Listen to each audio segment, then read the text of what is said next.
brothers and sisters.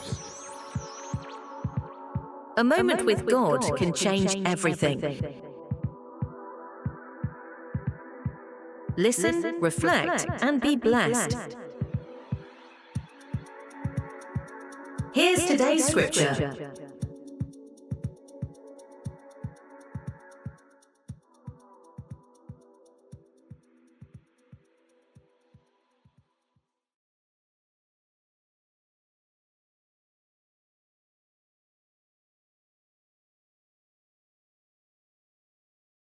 Proverbs 21.21. It's a powerful one. It really is. He who pursues righteousness and mercy finds life, righteousness, and honor. So our goal here is to really unpack that. What does this pursuit actually look like? And what are these rewards? Because the verse stresses it's an active thing, this pursuit. You don't just stumble into it. Exactly. Not passive at all. Right. It implies consistent effort, a direction you're heading in. So maybe let's start with pursuing righteousness. What's that about? Oh, well, it's not just like ticking off boxes on a list of rules. It's deeper. It's about getting your inner self, your thoughts, your intentions lined up with what's genuinely good, aligning with God's standards. So it's about the everyday stuff then, the small choices we make constantly. Yes, precisely. Those daily decisions. Because it's easy to think righteousness is about, big heroic acts, but mostly it's in the mundane, which feels quite countercultural, doesn't it? I mean, often the world seems to reward, cutting corners or maybe being a bit selfish to get ahead faster. That's a great point. It is countercultural. This verse sort of offers a different way to measure success, one based on integrity, not just, personal gain. Okay, that makes sense. It's forging character in those small moments. Exactly. And that leads right into the second part, showing mercy. Right, mercy. Now, this isn't just feeling sorry for someone, is it? It sounds more active. Oh, absolutely. Mercy is grace in motion. It's about actively extending compassion, forgiveness. It mirrors God's own character, that capacity for love and forgiveness. And when we practice that, it changes things. Definitely. It creates ripples. Showing mercy, it doesn't just benefit the person receiving it, it genuinely enriches our own spiritual lives, too. It builds a better environment around us. Yeah, you could see how that would impact communities, build bridges, maybe heal divisions. For sure. It fosters connection, understanding. It really makes you think, doesn't it?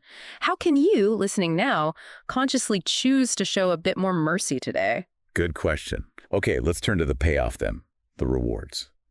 Life, righteousness, and honor. Let's start with life. What kind of life are we talking about? Surely not just physical existence. No, not at all. Think. Vitality, purpose, a kind of deep inner peace, spiritual fullness. That's the life here. Right. Okay. A richer existence. And then, interestingly, one of the rewards for pursuing righteousness is righteousness itself. Yes. Isn't that fascinating? It's like the very act of living righteously makes you more righteous. So it's a positive feedback loop almost. The more you practice it, the stronger that alignment becomes. Precisely. It's a deepening connection, a stronger alignment with God's ways. And then there's honor. Honor.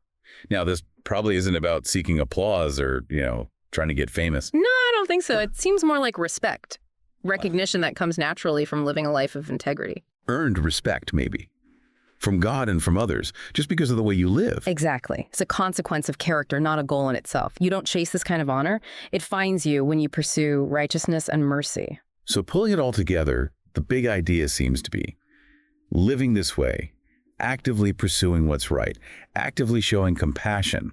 It's not just a nice idea. It actually leads to real, tangible benefits. Both now and potentially eternally. It's the path to, truly flourishing. It's actually quite encouraging then, a reminder that developing character, sticking with it even when it's hard, has real value. Absolutely. The verse affirms that choosing good, extending grace, it matters. It brings profound rewards. To make that conscious effort, live righteously, align with the good, practice mercy, extend compassion, and the outcome. A genuinely fulfilling life, peace, deeper connection with God, and true respect. Well put. And maybe that leaves you, the listener, with a final thought to mull over. Yeah. Just consider one area in your life right now, maybe a relationship, a situation at work, a personal habit. Where could intentionally choosing that righteous path or consciously showing a bit more mercy, where could that lead to more of that promised life, righteousness, and honor for you? Just something to think about.